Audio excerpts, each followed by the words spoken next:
Hey, what's up, everybody? It's Matt Johnson. We're back with another episode of Real Estate Uncensored. This is the place where you get actionable ideas, insight, and inspiration to turn your real estate career to a life of freedom. Greg, as always, is very, very psyched. I don't know if he's just from him being back from the dead, so to speak, or what's going on, but he's very excited. We have a great guest today. Merry Christmas if you're listening to this. Merry belated Christmas and an early Happy New Year to everyone. We're talking with Jonathan Kirk today on hand dialing and visualizing success before you ever pick up the phone, how he's built up his community team. We're going to talk about the psychology and the mindset of prospecting. We've got a ton of stuff to get into, so it's an exciting episode for us, and you will take away a lot, I think, and learn from it, because Jonathan has a very, very unique take on prospecting. So before we do that, before we get into all that stuff, Greg McDaniel, the junior grandmaster in the co-pilot seat, my partner in crime, what is up today? Oh my God. I could not be happier that if I tried. Dude, I am out of the grave. I have dorked out on enough Hawaii 5-0 that I can literally taste the spam that I see them eating and all the shrimp on the show, and I am desperately hungry for shrimp, and I'm gonna start cooking shrimp because I see them always making good food. But I am back from the dead. Oh my God, I feel great, man. I don't want to push it too hard, but I cannot wait to talk to Jonathan, man. Dude, some of the stuff that he's going to bring today, guys, is just epic shit. I mean, this is the stuff you need to be doing. This is the stuff that I do. I know it worked for him. His numbers are going to reflect that, you guys. But I am super, super, super pumped. So you guys like it, please go ahead and share this onto other pages and or onto your own page if you think this is valuable. But I'm just super glad you guys are here. Thank you so much. And dude, Jonathan, are you going to make it rain or what, playa? Huh? You got it, man. You got it. Especially since I'm with you guys today. That's what's going down.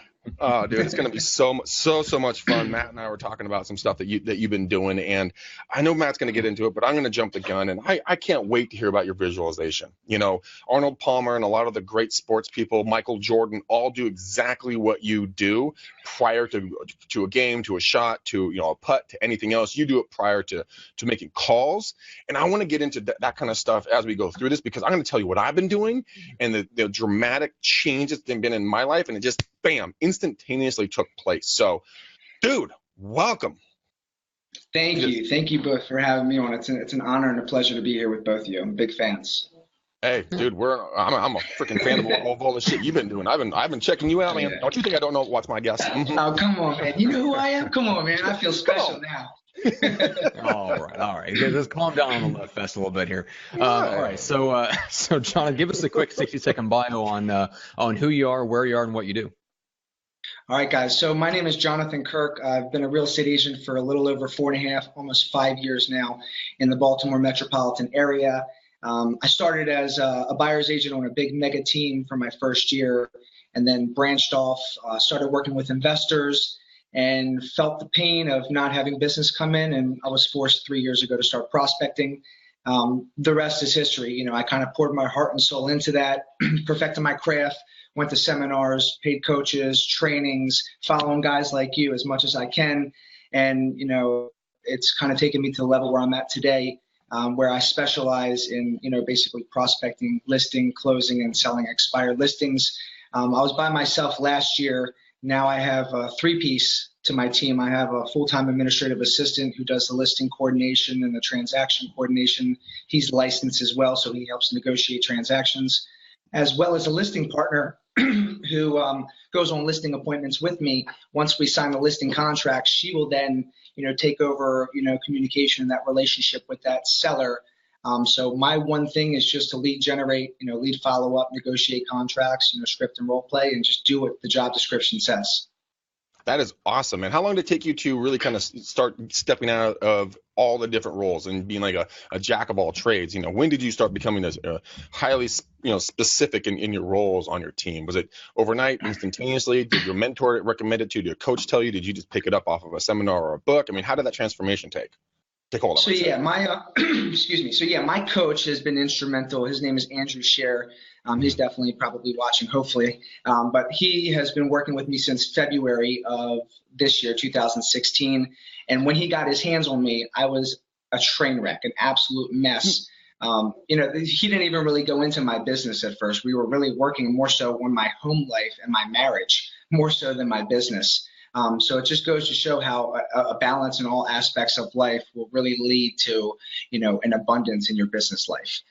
So it took a lot of time, guys. We just got clear over the last couple months on those specific roles. It took a little bit to get those 2 agents trained on my team to service at the level that we're servicing, because we have about 25, 30 listings at any given time right now. So this all just came together recently. He drove in from Pennsylvania to meet with us, and we spent the whole day, locked ourselves inside of a room, and we didn't come out until we had, a solid state plan to kind of execute. That is fantastic. And the thing I like about this so much is that you actually took time to sit down and write your plan out. I mean, so many people don't do it. They just do it all willy-nilly, and they don't understand why they aren't getting the results that they want. But you sat down for a whole day. I mean, didn't move for a day until you got this thing ironed out. And I think that's so important for people to truly understand. I mean, as of this recording, we're December 28th, 2016. We got about 2 more days until the 31st, and then you hit Jan 1, and the shit's going to get real fast. When you hit January. And I implore you guys to do what John did, sit down and write stuff out and figure out which way you're going to be going, so that when this comes around, you have an execution plan and you can make your dreams come true.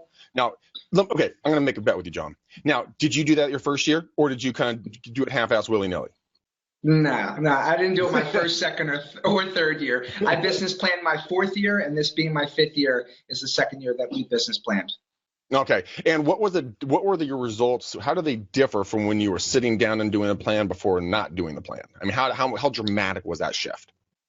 It was monumental. You couldn't even compare them, Greg. It wasn't even comparable. I can't even go into it. I mean, the numbers would probably tell you the truth.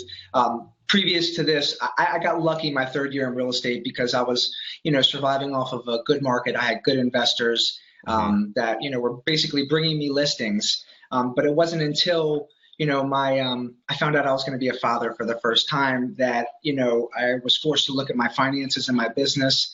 And I was like, wow, I don't have any money. I don't have any listings. I have a baby coming in 8 months.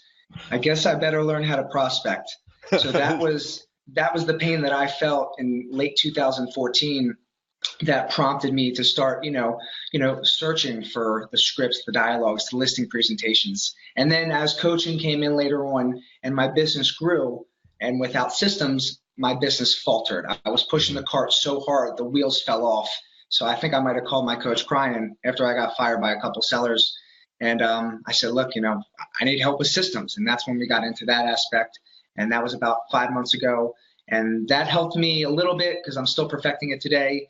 And he helped me hire some, 2 instrumental people working on the organizational chart. And that's when he came back down from Pennsylvania to actually sit with us in the room to work on those systems, to work on that business plan. And I mean, man, it was real, dude. I'm talking like tears were flowing in that room that day. It was legitimate realness going on. And I credit the year that we're going to have in 2017 to that 8 hours that we spent together. Well, you know what? There's nothing like getting more real than your wife goes, surprise, I got a bun in the oven. You're like, oh, shit. Oh, dude. Tell me that. And you guys don't even know. I got another one, okay? So I have a 17-month-year-old and I got a 3-month-year-old. So if you ever want to make more money, just keep having more kids. It'll keep pushing you. I'll get more fish or something. Nope. I'll find some other source of motivation. Yeah, there's got to be something else. We're totally done. Yeah. All right. Absolutely. So Jonathan, I know a lot of people are probably curious about this. It threw me off when you and I first talked. So give us the skinny on the whole hand dialing thing. Yeah. So I use Land Voice. I've been using them since I started prospecting, since early 2014. I'm sorry, mid 2014. I love hand dialing. I like to visualize and look at the listing. I like to look at the address. I like to look at the phone number. I like to look at the days on market and the home address where the person might live if they're not actually living in the expired listing. All those things I take into consideration before I make the phone call. I even look at the name. If the name doesn't sound right to me, if I don't think it's going to be a fit, or if I don't see my sign hanging in that yard and me actually selling that listing in my mind, I'm not going to call that listing. And that's where I saw an advantage over power dialing, because you don't have a choice on who you're going to call with the power dialer. You kind of just got to, it's like ready, fire, aim. It's like, you get on a call and you got to aim. I'm ready, aim, fire. I'm pointing out the targets that I want to pick off before I even call them. So that resonated a lot with me. I have an artist background as well, so I'm real big on vibe and feel. And if I get a good inclination that I can list and sell the property, I'm going to dial that person first. Interesting. So you're the sniper, and I'm the guy with the 50 cal machine gun that's just cutting shit down. The Gatling gun. You got the Gatling gun. Yeah. I'm the Gatling gun. Just dropping shit right and left. It all works, man. It all works, but I don't have the time. I don't have the time to sit there on a power dialer. I need to be very purposeful. So my numbers are very low. My calls per contact are low. So I don't have to talk to nearly as many people to find the qualified people and to find the listings. So here's a question for you. I'm just dying to get an answer from you. You said earlier in this conversation that if you look at the name and you can't visualize yourself working with that person, what does that process look like? I'm sitting there going, how racist can we get? No, I'm kidding. Okay, for example, no, it's not necessarily about that. I don't know. I see colors when I see names. It's weird. Like if I see Greg McDaniel. Oh, that's a warm name, man. I'm going to call Greg McDaniel. I want to speak to a guy that has the first name Greg and a last name McDaniel. It's just it's interesting to me. So I would call you and I would try and, prospect, and list and sell you because I feel comfortable with that name. I know it sounds weird and I'm not just picking names. I'm more so looking at the whole thing, the address, the phone number, the days on market and your name on top of that. So it's not, I don't want you guys to read too far into it. It's just like if I feel like I can work with you, I'm going to call you. If not, I'm just going to go to the next address, which is in my sweet spot. And I also focus in my farm. So that's another reason why I don't choose to go in a power dialer right this second. So when you hear the word, the name Matt Johnson, do you see red, like emergency, run, stop, danger? Honestly, I'm a little more intimidated by the last name Johnson than I am the last name McDaniel. Damn well. Yeah, Damn right. seriously. It should be. Just a little bit. But I would call you. I would call you both. That's why my booking link is just bookjohnson.com. That's it. That just sounds dirty, Matt. This sounds dirty. You guys are All right. Well, there is a question I want to get to before we really dive into Jonathan's story real quick. So Victor Tay Jr. from the Lead Gen Scripts and Objections Group says, who uses a pre-listing package and what items are in it? So Jonathan, I'm curious about it just because you've been kind of installing your listing systems and that's really where you're focusing at, is especially with expireds. Do you have a pre-listing package? Is that part of your system? Interestingly enough, we're actually just starting to work on that. That's been a facet of my business that has been lacking in the 2015 year. I was still able to list, 50, 60 houses last year without a pre-list. What I was using was my Zillow profile. Everybody's got a generic pre-list, when it comes down to it. I think they're all somewhat similar, or they all have a similar baseline. Obviously, you can tailor and make it specific to you. But what I felt was more important was the fact that I specialized in selling homes that are really great, but didn't sell the first time around for various reasons. And in my Zillow profile, if you go ahead and click on that, you'll see all the client testimonials, all the houses that I've turned around after 300 days on market and then turn around in 25, 35 days. I want them to read those client testimonials on people that are just like them instead of reading a pre-list packet, which is probably like every other agent that's sending it to them. Mm-hmm. So now I'm putting together a pre-list because I have to have the full package. That's going to be something we're implementing in 2017. So yeah, I appreciate that question. That's definitely part of my arsenal that's been lacking that's going to be implemented.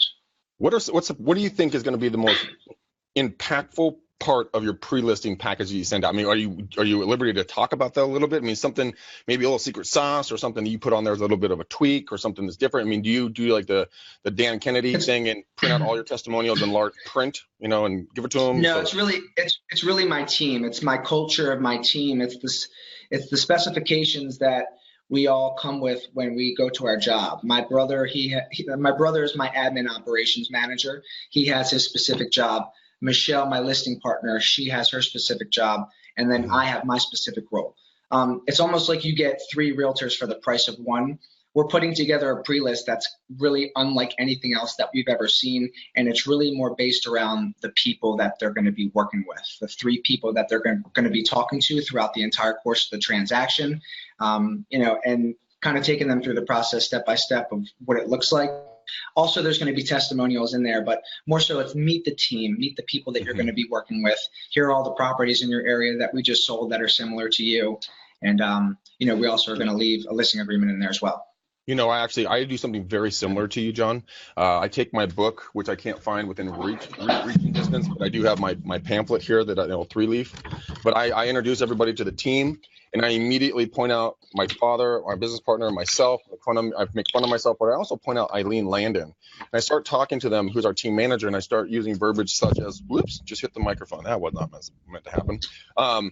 Us, we, team, now, together, moving forward, next steps. Here's the protocol. Who will you be talking to? I start working as if it's already mine. It sounds like you do the same thing. I know we're going to get into visualization and kind of how you implicate it. We're not going to be suing it. This is how you indict them. How you implement the visualization. Next time we're going to be serving a subpoena. Right. You've been served, Mr. and Mrs. Seller. You will be working with me. But I do that a lot too. And I do a lot of power poses before I go in. And it really transforms my energy level and how people, interact and react to me. I'm just picturing Greg doing calisthenics on a power pose. Yeah, go in. Dude, you better take a selfie on your power pose before your next listing appointment and post it on the page. Yeah, baby. Woo! Yeah, I rule. Everyone's like, man, you got some real low self-esteem if you're yelling at yourself like that. I'm like, no, I'm just getting ready for my listing appointment. I got to bench some iron. All right, let's do this. I love it. I love it. All right. So, Jonathan, let's get into the visualizing stuff a little bit. So, you alluded to a little bit in talking about like why you hand dial, but take us a little bit deeper into kind of what you're looking for, what you're feeling, and specifically like when you go through that process and you're about to pick up the phone, before you pick up the phone and hand dial, what exactly are you visualizing?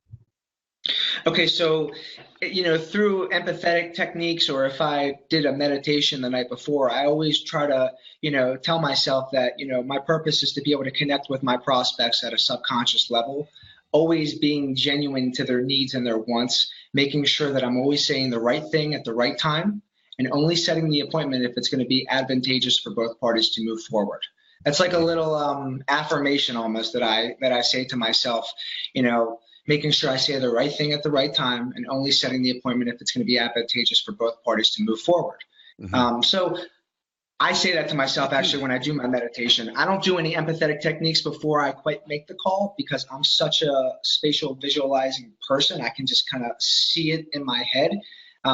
So I just like to envision myself, listing the phone call, setting the appointment, or at least getting a good email address so I could follow up later and, roundabout to set appointment a little bit later. But the way I associate it, and it's real simple, when I've talked to other agents that have problems seeing themselves succeeding, I just simplify it and I ask them, if they've ever, watched baseball or ever heard of Ken Griffey Jr. It's that simple. I mean, he was one of my favorite baseball players. He had one of the sweetest baseball swings that I've ever seen, and I'm sure a lot of people would agree with that. And I asked the question, I'm like, do you think Ken Griffey Jr. ever envisioned himself hitting home runs years and years before he ever had the opportunity to really get in that major league ballpark and hit those home runs? Mm-hmm. Absolutely. Absolutely, right? Absolutely. So it's like, are you envisioning yourself succeeding at a high level before you even pick up the phone? And when people are like, no, I'm like, okay, well, that's probably where you want to start. If you can't see yourself actually succeeding in this business, succeeding over the phone, you're setting yourself up for failure before you even pick up the phone. It's that important that you have to act as if it's almost impossible for you to fail when you get on the phone, because you've already seen yourself succeeding. So all the rejection that comes, we already know that that's just getting us closer to when we can visualize ourselves actually succeeding in real life. So that's my take on it. I know I'm going to succeed. It's just a matter of which phone call is it going to be on. Yeah, and it's only a matter of time for your success. There was a gentleman that was on the lead gen scripts and objections page today, and he was doing he's been doing door knocking for the last several days. He's been getting his teeth kicked in, but he went out again today, and he got 4 solid leads. 3 of them are buy sell leads just by seeing it actually happen. And there's the success principles by Jack Canfield that I just got done listening to yesterday. And yes, Matt, I did listen to it because I am dyslexic, and I do. That is my version of reading, you dick. you preemptively make fun of yourself for that way more than I actually mock you for it. Just FYI. But it's just fun to talk about. But anyway, so in the Success Principles book by Jack Canfield, he was talking about the fact that there was two young guys that were in college together, and they were going through. One wanted to be, a professional golfer, and one of them wanted to be a sports announcer for CBS. And they envisioned themselves, the sports announcer interviewing the future golfer at getting the green jacket at the awards ceremony, and they went through this multiple different times. It laid out exactly the way they had played it out decades in the past. It came through exactly that way. And there's countless other stories for that. So if your future is going to turn out one way or the other, why couldn't you spend some time putting positive, good, natural, positive energy out into the universe, envisioning your success? Because you know what? One of two things are going to happen. You're going to fail, or you're going to succeed. Now, wouldn't you rather see yourself succeed and make and beat all of the dreams and goals that you have? Now, if we could give you one thing, this is the easy button to life, you guys.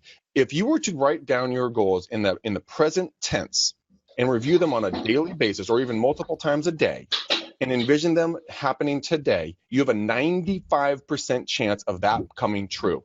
But only 3 to 5% of the people will ever write that down. And that's the part that's just bone crushing.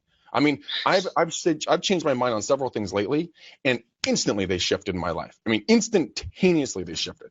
I mean, let's talk about that, because that has to have been studying a lot of Tony Robbins stuff, and it has to do with rules and beliefs. So, Jonathan, I'm curious about that. So when you sit down to a prospecting session and you've kind of prepped your mindset the night before, so you know what success on an individual call looks like. Tell me about what has to happen in order for you to feel like you've had a successful prospecting session. Awesome. That's a great question, Matt. And that's so important to me that when I leave the office and I go home to my family, I feel like I had the most productive day that I possibly could have had. Because once I cross through that door at my house, my business phone, it goes away. I'm not going to be that father that gets stuck, in a photo holding his son, looking at his phone, doing business. That's not what I'm going to be. So, I'm happy if I can talk to, sellers and at least, get 4 or 5 nurtures in a day. If I can get, 3 to 5 nurtures in a day, and I prospect 48 weeks a year, that's 1,825 sellers in 1 year. With my conversion rates, I could be very not skilled and still sell over 100 houses if I had 1,825 qualified sellers in my tier. So as long as I get some quality nurtures, because my follow-up game is my bread and butter, I am a happy, happy camper. I could come in and set 0 appointments, maybe dial for an hour or two. As long as I talk to 3 to 5 sellers and their nurtures that are going to be selling sometime in the near future, I'm a happy camper, man. I did my job, So, the goals that we set as a team were just to set 1 appointment a day. And if I only worked 48 weeks in a year, that's 240 appointments per year. If I'm converting at a low 70%, I'm still taking 170 listings a year on 1 appointment a day on a 48-week work year. Let's say if I only sell 70% of those 170 listings, I'm still selling 117 houses a year. If you multiply that by $180,000 average price point, you're looking at $26 million in production. That's close to $780,000 in GCI. That's a very good year for me. And that's all going back to a simple 1 appointment a day.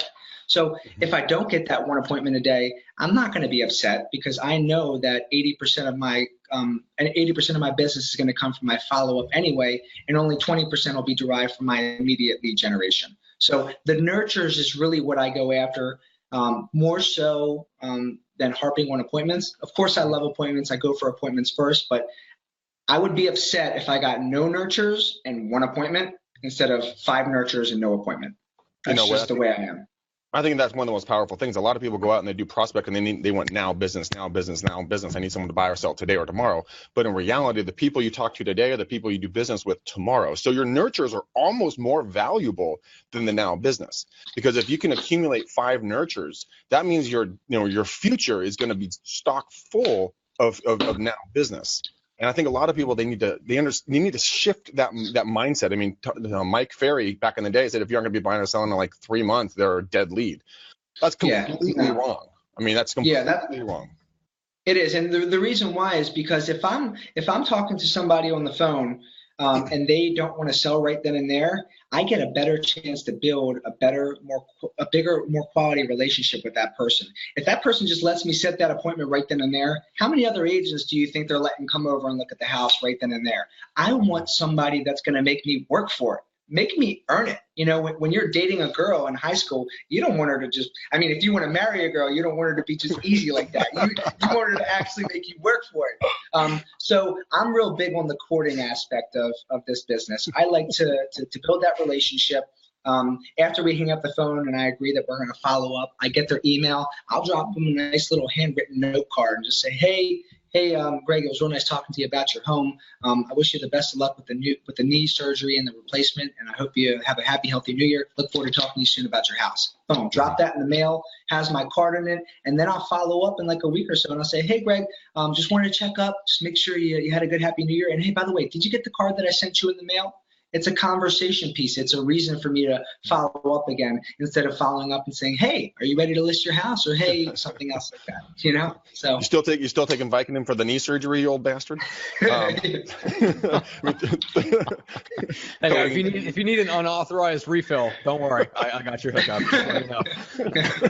From Matt's hip surgery last year, that ancient 34-year-old over there. But I mean, no, it really is. I can come over and I was going to say, I can come over and take – Go ahead. I'm just saying it's a great way to follow up with somebody. I mean, today I got 4 leads, nothing that's going to be now business, but I got one person that said call me mid-January, one said call me in March. So I got 3 people, and then I have another one here. It's a referral for out of town. So that's not direct now business, but I find that even more valuable because in the next 3 days, ain't shit going to get fucking done. Okay. Just the way it's going to be. It just shuts down. But January and February, man, those are dry months. I want to get that thing saturated with goodness. I want to be out there following up with people, talking to people because I put so much work in Q4 when the rest of some agents just kind of checked out and went bye-byes, mentally. So, yes, sir. Absolutely. And those relationships that you're building with those prospects or nurtures, I go a step further when I'm on the phone with them because, we're building a quality relationship in a very short time. So there's different things that I do to do that on the phone, which obviously that might be for another session. But if I am having a good conversation with you and I really like talking to you, Mr. Seller, I'm gonna ask you for a referral right then and there on the phone, even though I don't even know who you are and you don't even know who I am. Even though you told me you're probably not selling for another 3 or 4 or 5 or 6 months, I'm gonna say, hey, sounds good, Mr. Seller. Hey, you know what? Who else do you know that's really cool like you that I could actually help out today that might need my help? And they're like they can't even believe that I actually asked them, but I'm serious. I actually ask them and I pause. And then I don't really know anybody, Jonathan. I think, hey, Mr. Greg, I appreciate you even taking the time to think about that for me. Invariably, as soon as we hang up this phone, it'll be like magic. A couple names might pop into your head. Just do me a favor. If that happens, just don't keep me a secret, okay? And then he has my information, I have his information, and before you know it, I'm getting referrals from people that I just spoke to and met 10 minutes ago. I'm not listing their house, but they might know somebody who needs my help before they do. So why wouldn't you ask them if you have a good conversation and you feel that good vibe? Go ahead and ask them, hey, Greg, you know what? I know we can't do business today, but man, you sound really cool. I'd love to work with somebody else that's like you. Who else do you know that is like you that actually needs my help today that I could work with? I like that. So little things like that. Yeah, I like that script that you just used. Hey, I really like you. I think you're a really cool person. I would love to work with people like you. Because that's a great compliment. It's super soft. They feel good about everything. I mean, yep. You definitely know your numbers. So I'm going to ask you, out of the times that you ask people, 50% of the time, 20% of the time, 90% of the time, do you get people giving you that referral? More than 50% of the time, they're actually thinking about who they can send my way. So, but I don't ask everybody. It's a specific type of vibe that I have to feel when I'm on the phone with the person.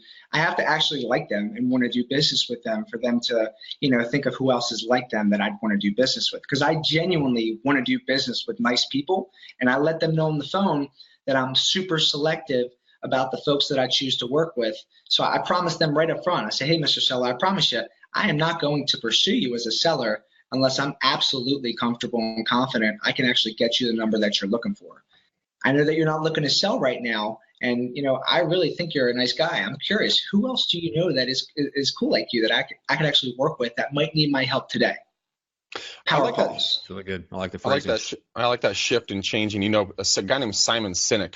He's written several books. One's called Starting with Why. A lot of YouTube videos and TED Talks and everything else. I've told the story a million times, but the reason why I love this so much is that he went in New York City and he helped a lady that was a bum sitting there looking for money. Right? She made about $100 a day. She could survive it, but he said, "Can I help you make more money?" And she's like, "Whatever, okay." So he took her sign and he changed it from like, "Hey, please give, God bless, why lie? I need to buy beer," whatever the hell she had on there, right?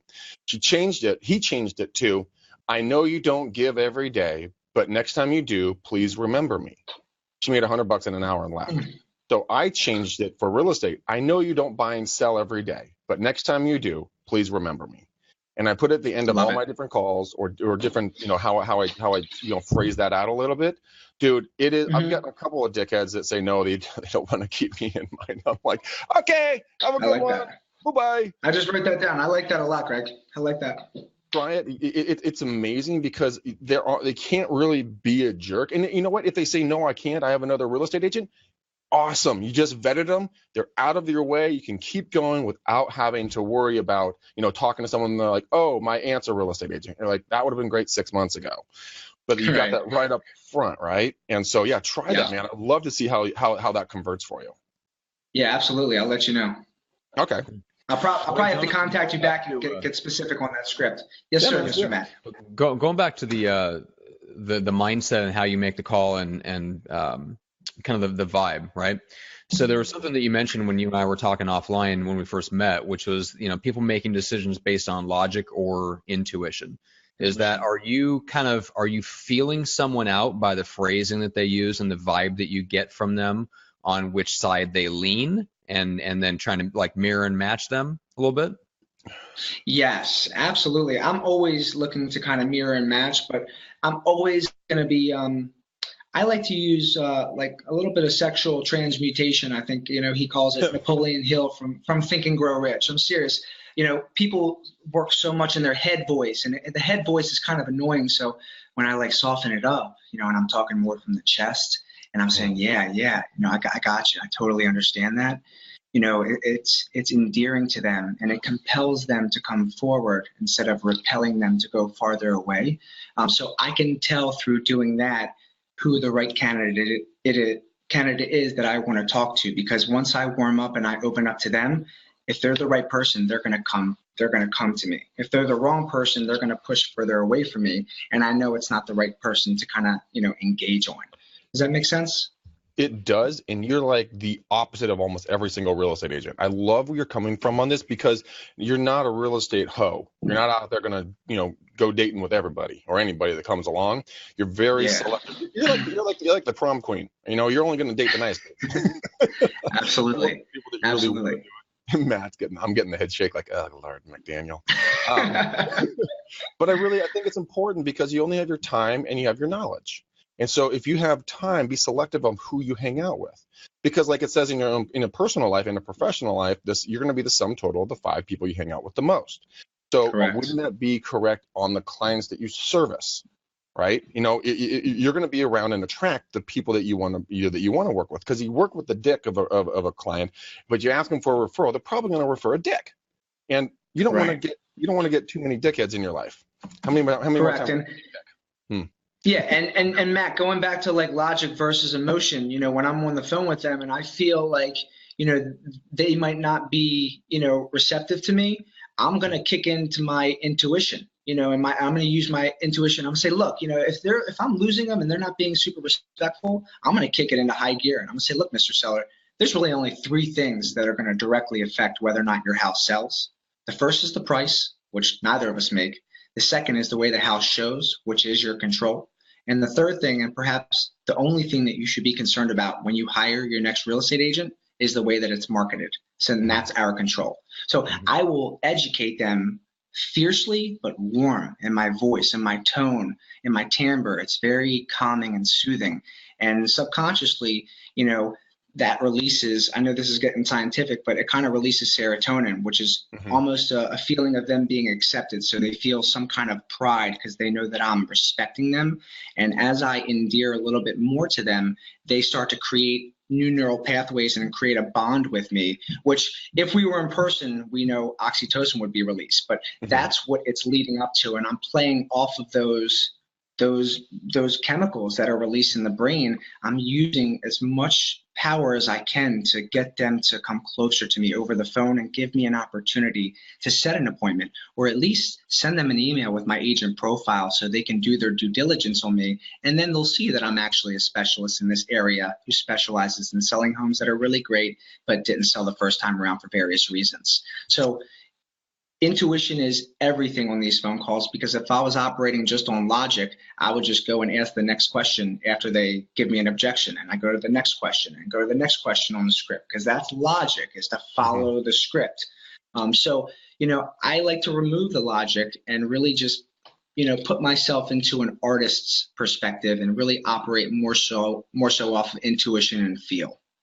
I think that a lot of the times I talk about, how the grandmaster, AKA my father, Terry, when I talk about how he can take an irate individual or a client that's being hostile or, a listing appointment, he does exactly what you do. He slows it down and he talks from his chest, and he gets, instead of like, okay, so next thing, and that sounds horrible. That's right? it. That is it. That's it, dude. And you know what? I found myself speaking from the head. I took a week or two off. I had the stomach bug and I just moved. And I remember my first call, I was like, what are you saying? I was like, what's wrong with you? You're like all up in your head. I didn't feel good. I didn't sound good. And I was like, whoa. I haven't role played. I haven't scripted with anybody in a couple of weeks. So let's go ahead and start practicing again.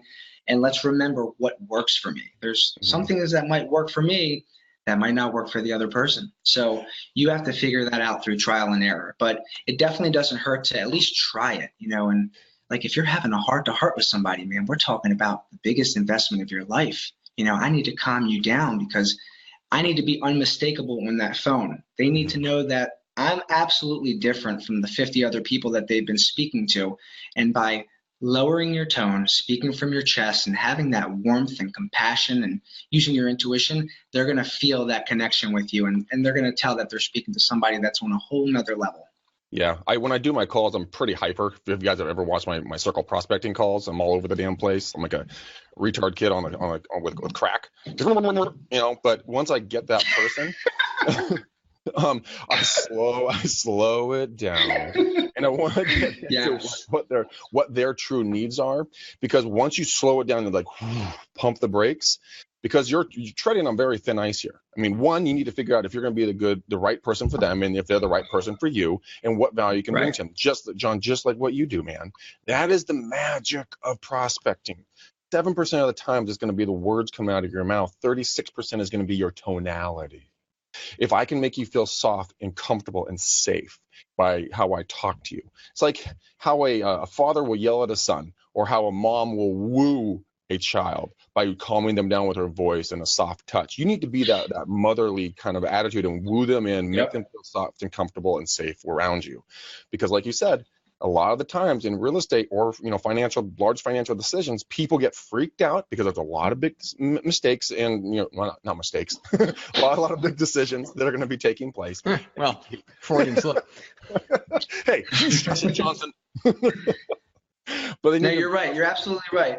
You're right, because what you're doing when you like soften up and you're like, you're getting real sincere with them, you're releasing happy chemicals in their brain. And then they're going to want to stay on the phone with you longer because you're making them subconsciously feel happy. They might not realize it's going on. They might not even ever know that it's happening, but something inside them is telling them to stay on the phone a little bit longer. And that's where I think the magic happens. Yeah. We got a question. Who is your coach? Was asked. And then where was the other one? There's another question. I lost it in the stinking thing. So refresh everyone who's watching on Facebook. Who's your coach? My coach, his name is Andrew Scher. Okay. He's in the lead gen scripts and objections page. He's one of the admins. I'll tag him in a post for anybody that wants to reach out and ask him any kind of questions. He's absolutely amazing. He's been life-changing for me.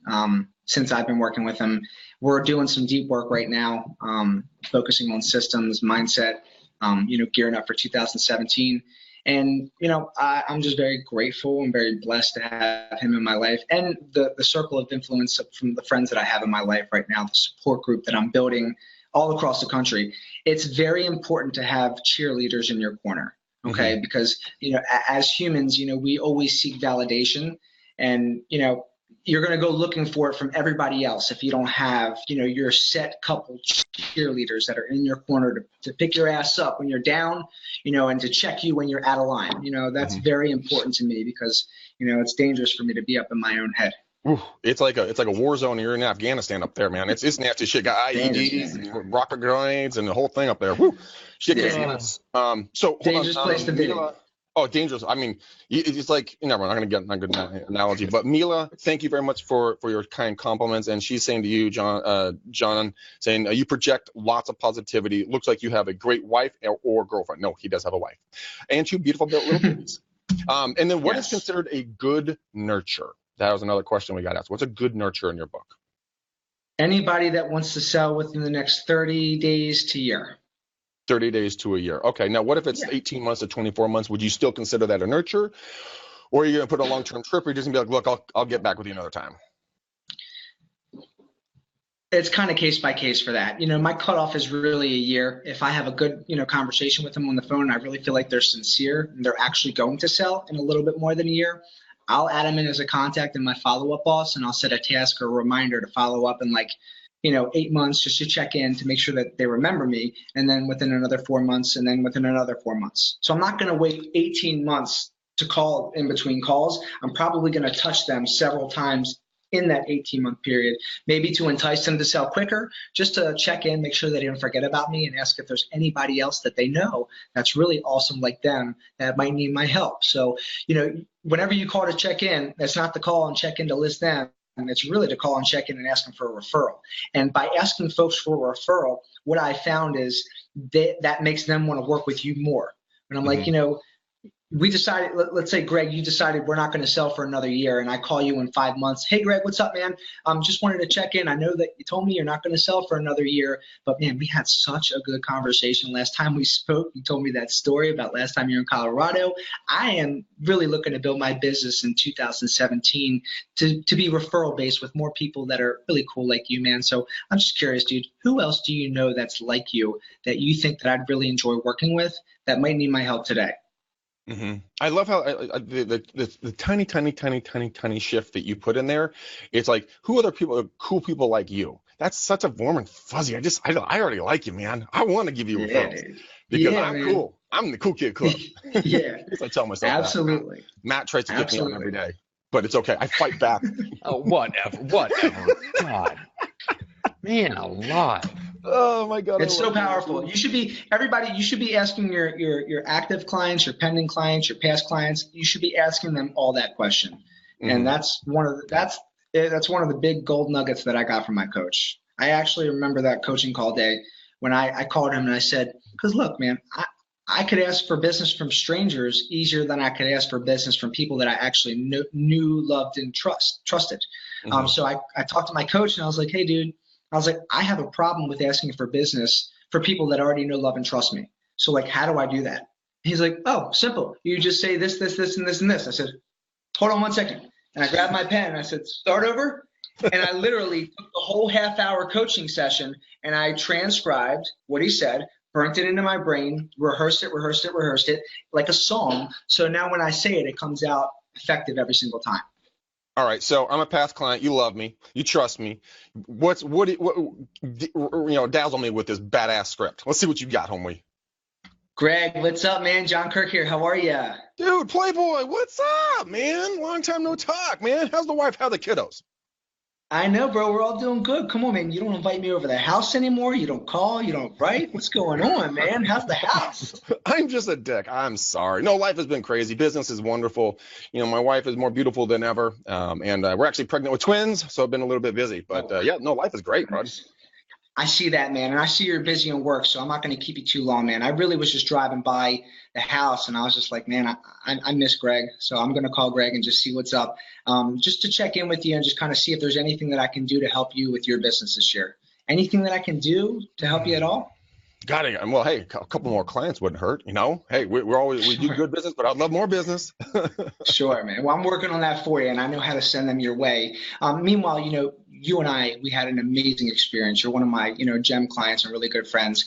As I told you before, I just wanted to reiterate that I'm building a referral-based business in 2017, and I really just want to work with people like us, man. I'm not looking to work with any dickheads anymore. Look, dude, who else do you know that's cool like us that I'll really jive working with that might need my help today that I could call? Actually, I got this homeboy Matt Johnson. He's a pretty cool dude. I mean, not as cool as us, but pretty damn cool. And Nice. he got 3 obese little babies, those little wood denters, and they need their insulin. So, I mean, he might be someone that you could help. All right, that's cool. All right, cool. I'm gonna get Matt's number from you. What's his number? It's 402. No, I'm not really gonna give your number out, Matt. Yeah. So I'll get the number, and I'll ask you for another one. So since you popped off at that so easy, you might have another referral from me, Greg. So look, that came out automatic, dude. Who else do you know that's cool like you and Matt that I could actually help out? Oh, John Doe, another cool guy.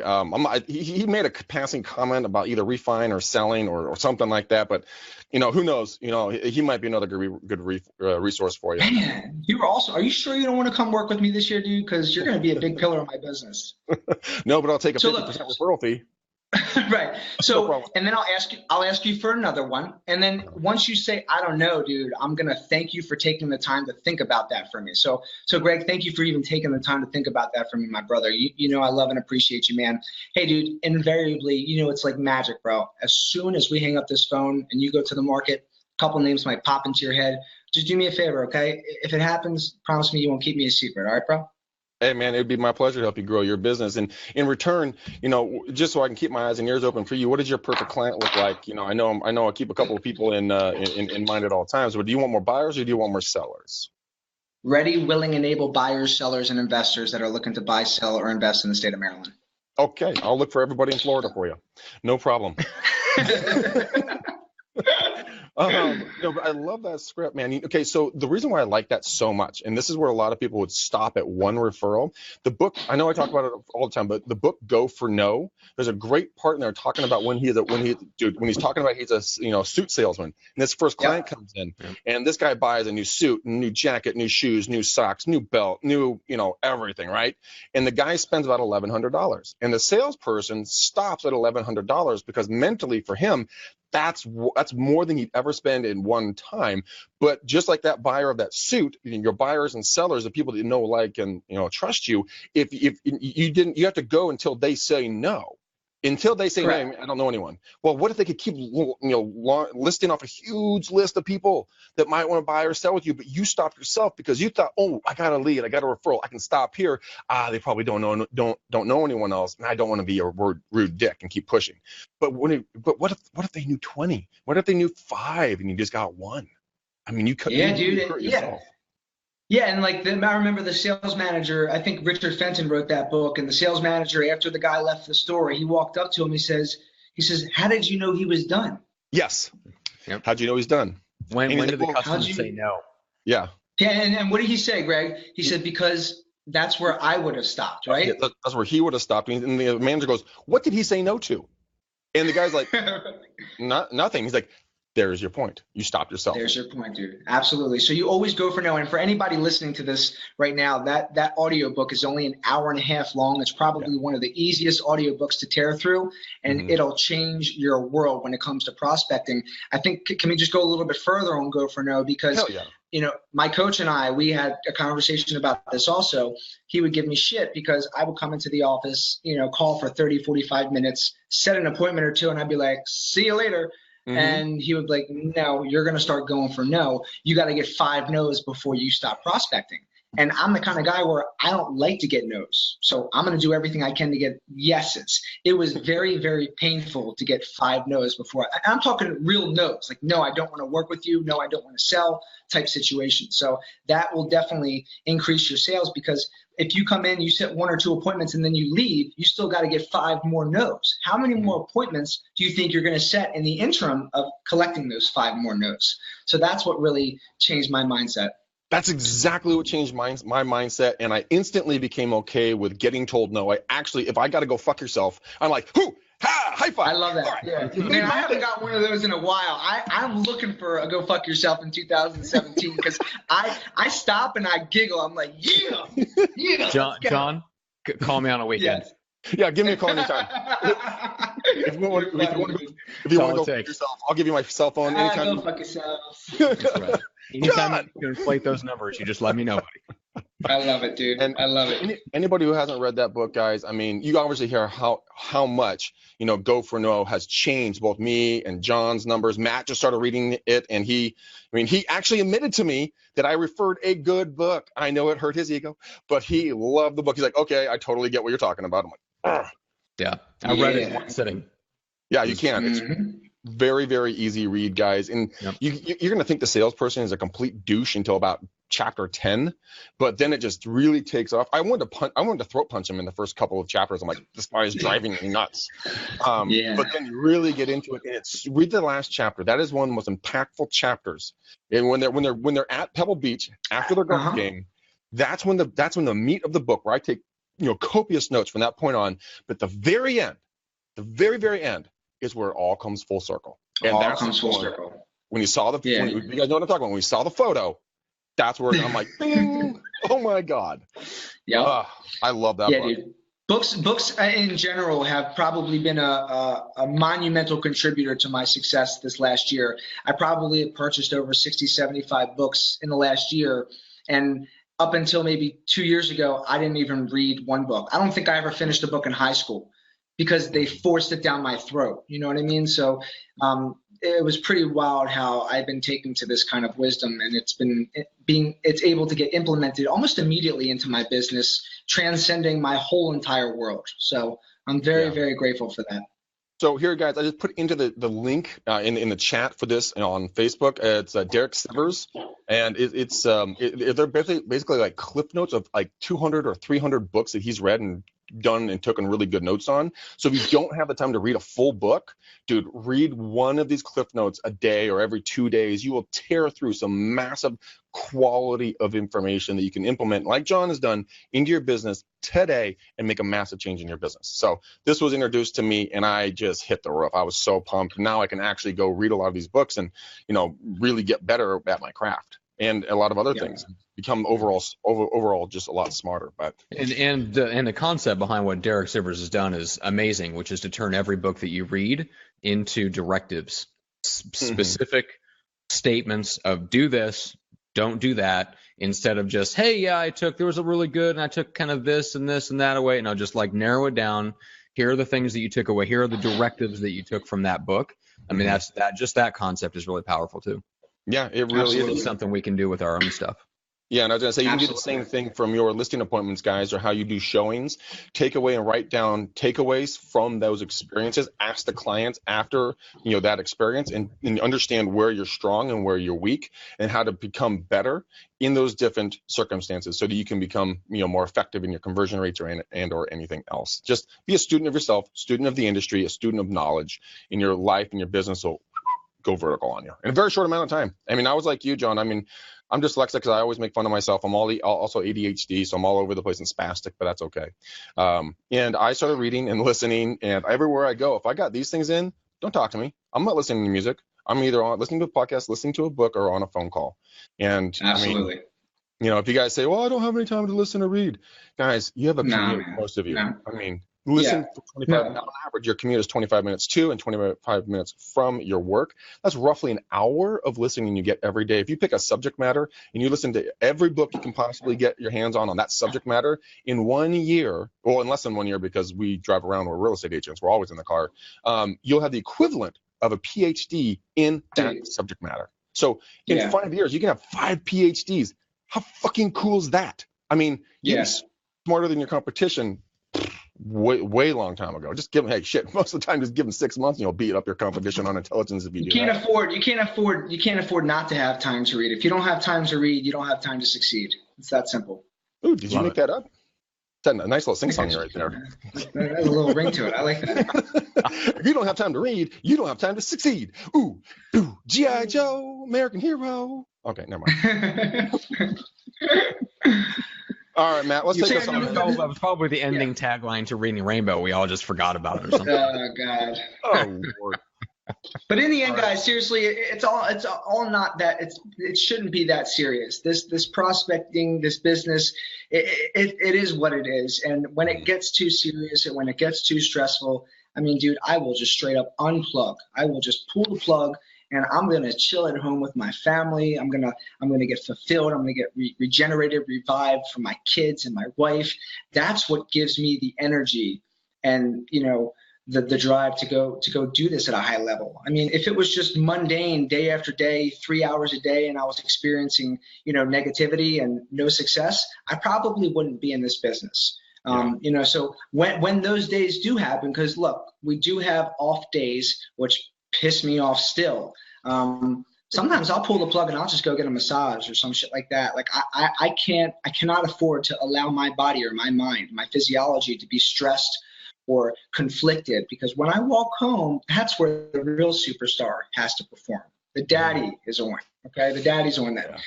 Here I'm the work daddy. So, but home is more important. So it's not that serious. And when it gets too serious, just unplug. Go take care of your wellness, your mental state, your psychological state, your emotional well-being. Because if you're not all good, if you're not 100% on your peak emotions, if you're not psychologically on point, you will not be successful on the phone. I promise you that. And if you do experience some kind of success, it's not going to be anywhere near the level it could be if you were in your tip-top shape.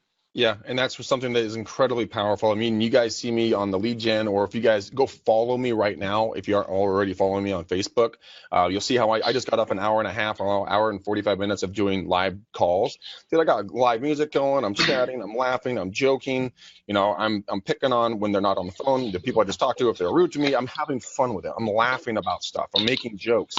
And for me, it really helps me mentally, because it just shifts the way I'm viewing that individual. And if you get too negative on it, like John, like you were saying, man, dude, hang up the damn phone, go outside, pet a fucking cat or something. Matt, wait, that doesn't apply to Matt. Pet a dog. Matt doesn't like cats. I always send him every cat video I find. I send Matt. Which, by the way, I have one. I didn't send you. I gotta send you, man. It's so great. But I mean, go out and do something fun. Go get your car washed. Go get a massage. Go for a walk. Go sit in the sun. Go change your state, and then come back to it and release all that negative energy. Change your state. There you go, baby. There it is. One of the things I did this week is I wrote down a list of all the things that I already do to change my state. Mm-hmm. And then I'm making a list of things to experiment with that don't have side effects, because one of the things I do to change my state is eat chocolate chip cookies. So I can't, that has to be used sparingly. Well, if you want to balloon to a horrendous 47 waistband, you can keep eating those chow down there, Cookie Monster. Exactly. I gotta limit my cookie intake. That's hilarious. Most people say I can't. I gotta stop drinking. At least cut it down to like one day a week. But anyway, but yeah, it's a great idea to like figure out. Okay, here are the things that already changed my state that I turn to naturally without thinking about it. Now here's a list of much more constructive things that don't have side effects, and how can I make those more real and more impactful so that I start to turn to those things instead of the things that have the side effects. So anyway, that's part of my own journey and some of the stuff that I've been working on this week while I've been taking some downtime. So, all right, guys, with that said, we got to wrap it. We are at a full 60 minutes. Thank you, everybody that was watching and commenting and asking questions and all that good stuff right here on Facebook Live. Thank you guys again. Make sure if you want to get the audio and video versions after the fact delivered to you automatically, subscribe on YouTube for video, and then subscribe on iTunes or Stitcher for the audio versions, just nestled between your ears where we so belong. So deep, yes. Like Andrew says, drive time you. So if you want to get the audio version so that you can get your PhD in actionable ideas, insight, and inspiration inspiration and turn your real estate career into a lifetime of freedom, that is where you go. Follow Greg on Facebook. Follow me on Facebook. I am pursuing results on both Facebook and Instagram. Follow Greg on Instagram. He is tinkering around there. We're both tinkering with Instagram Live. So you'll know like when we're about to go live with the show and where we're going, because you'll see us actually go live on Instagram first. So keep an eye out for that. If you are interested in tinkering around with it yourself, we'd love to hear what your experiences are. And if you know some agent that's crushing it on Instagram, Snapchat, social media in general, we want to hear about it and we want to have them on the show. So let us know. Greg, anything else you have to add? No, you guys are beautiful, wonderful, amazing human beings. I love you to pieces. I was going a little bit fast. Matt actually texted me, goes, breathe, slow down. I'm like, what? What's going on? I'm like, I gotta slow it down. You guys are the cutest married couple business partners I've ever met in my entire life. I love thanks, it. Snookums. God. Oh, Thanks, that's adorable. I love it. Hey, I'm gonna have to go. I'm gonna develop bulimia right now. Hey, Jonathan, how can people reach out to you for referrals so they can help grow your business of area 2017 and referrals? Yeah. Absolutely. So we cover the Baltimore, Maryland, Baltimore County, Baltimore City metropolitan area. You can reach me at John, Jon, at Kirk Home Group, KirkHomegroup.com, or please call or text me, 443-928-4550. I welcome any questions. I welcome any business. I'm all about the conversation. So bring it on. Let's go. Awesome. All right, John, don't move. Stay here. You guys, we love you. Matt and I are coming back Friday. We're not going to leave you hanging. I know it's the 30th, but Matt and I are here strongly behind you guys. You know, that sounded weird. We're going to be here to support you. Yeah, it's New Year's Eve. So yes, we'll be here because it's not at all even remotely a holiday. So we will be here talking about ringing in the new year. All right, guys. Thank you guys so much. See everybody I appreciate later. it. Greg needs to go get a drink or stop drinking. I'm not quite sure which one, but anyway, we got to get out of here. It's only coffee. Okay, love you guys. Have a great Thanks, holiday. guys.